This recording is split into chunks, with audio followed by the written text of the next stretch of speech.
there, YouTube. We're back again for more of our Origins Bonanza Explosion Blowout coverage. We're here live at the Queen Games booth, and we're about to learn about their new upcoming game coming out this summer, Immortals. We have Nikki here, who's going to tell us all about what exactly is Immortals. Okay, Immortals is one of Queen's heavier for sure games. It plays 3 to 5 players, and it's about 120 minutes, so it is a long game, and it features our lovely dice tower that we actually throw cubes into, which is always fun. And it seeds. I'm sure I didn't do correctly to the rules, but that kind of makes it interesting. These are all player colors. These are going to be the local inhabitants, the green, and I'm going to throw those into the tower too. A lot of inhabitants came flying out. We'll just start with kind of a weird thing like that. All conflicts are resolved with the dice tower. So the point of the game is to get control of land. This is your dark realm, this is your light realm. You are going to be playing a character from the dark realm and a character from the light realm. These are the characters from the light realm, represented on these cards. They're actually some pretty good tiles, I shouldn't call them cards. Alright, they're pretty neat looking. We shuffle up the dark, and we randomly give one dark to a player, and shuffle up the light, and we randomly give one light to a player, and then the rest of them just go out of the game. You flip them over, and let's see what I got. I got a halfling orc, which means I am going to be playing halflings on the light side of the deck and orcs on the dark side of the deck. I get a wonderful player board. I'll show some of these while I'm looking for my halfling orc combination and your troll Amazon combination. Here is your Amazon. And I have not found any of my guys yet. And here is your troll.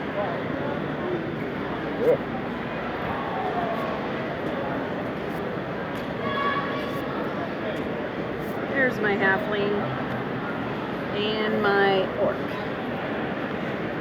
So these two I'll get out of here because we are not playing them.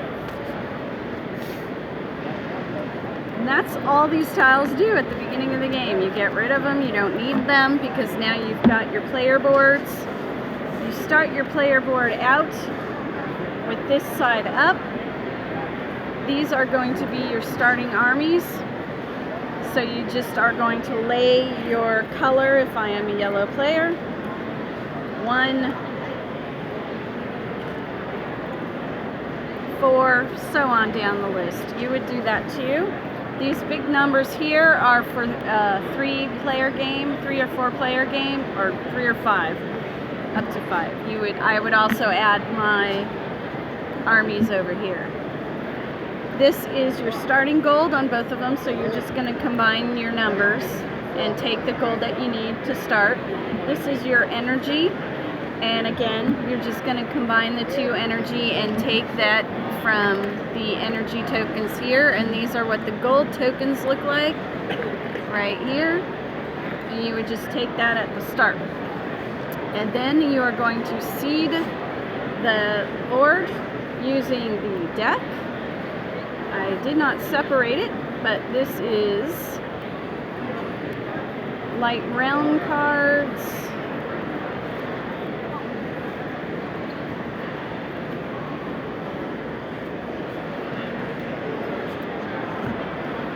conflict cards,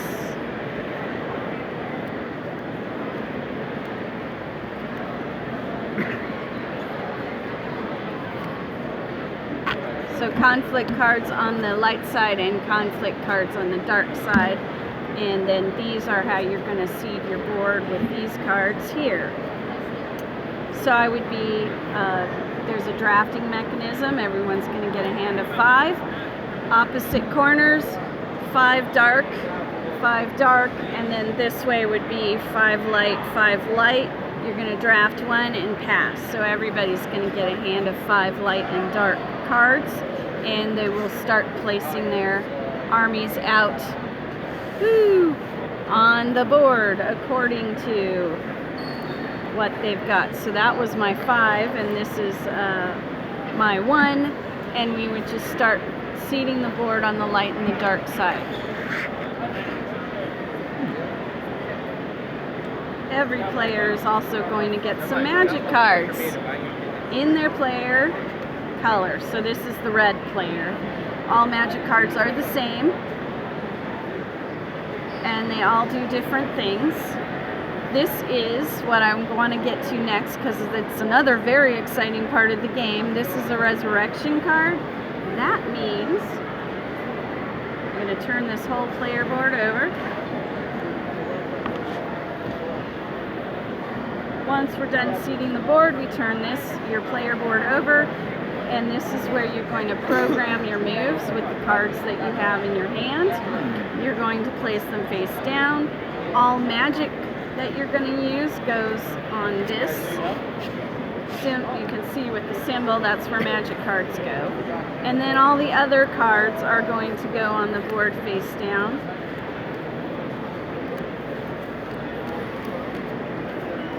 I don't know if any of these are going to be breaking a rule right now, because I just randomly put them out. Why is there a white angel wing and a black angel wing? That's what the resurrection stuff does. When you die in a conflict that is resolved with the cube tower, and you, let's say we're battling on the light side of the board, and you lost that battle, you are going to take the pieces that you lost from the battle. I'm going to just add some more yellow. And we were fighting on the light side. I'm going to put them on the dark side. That means that when they come back onto the board, they're coming back onto the board in one of my regions on the dark side. So you're always flipping back and forth between the two land types, the dark side or the light side. That's why you've got a light character and a dark character. Now you can start using the dark character's powers versus the light character's powers, and that's the way that whole thing works. The player boards are all the same, except for, if you turn, let's turn this one over too. So your troll has got a special power here, which means he's gonna, he gets more battles he can do, he can fight more. All of these are battles as well, so you've got an extra battle area. I do not, but I can get more gold than you can, because you only got the 1 gold symbol that we both have, and then my special character's got some more gold because he's an orc and they like gold. You can resolve any of this board that you've pre-programmed in any order that you choose. You do not have to go down the line. I can decide to have a battle right out the gate. You could decide that you just want to go for some power right now. So you could just turn over your power and do that. So we'll resolve our boards and do the battles. Some battles don't happen. Some battles you just have with the land because there's nobody else there. But that also is representing moving into a different land. I had separated the green cubes out because they are the local inhabitants. Depending upon the conflict card that you play, the green guys will either fight on your side, fight on the person you are attacking's side. or they will be completely neutral, which means when they come out of the dice tower, they count for nothing, or they're going to count. If this was a battle with the purple side, they would all run over to the purple, and let's say they were pounding on the red guy. Clearly, purple has won this battle because he's got the greens on his side as well as whatever purple cubes had fallen out of the tower. The game ends when there are rounds. That's what I was looking for. These are simply just round markers. You can have a full-on crazy game and play 10 rounds, but the rule book does have a suggested number of rounds for players. So you would just stack up, I believe like 3 players is 5 rounds, but you can kind of do whatever you want. So you just stack these up, and it's just a simple way of keeping track of what rounds you're on. Right. The highest score wins. This is coming out at Dice Tower Con? Gen Con? Yeah, limited release at Dice Tower, and then big full release at Gen Con. All right, thank you very much. If it looks like it might be your cup of tea, programming, area control, cube towers, what more could you possibly ask for? Be sure to check Immortals out when it comes out later this year. If you enjoyed this Origins coverage, please be sure to click on that subscribe button down below. And as always, thanks for your time, YouTube.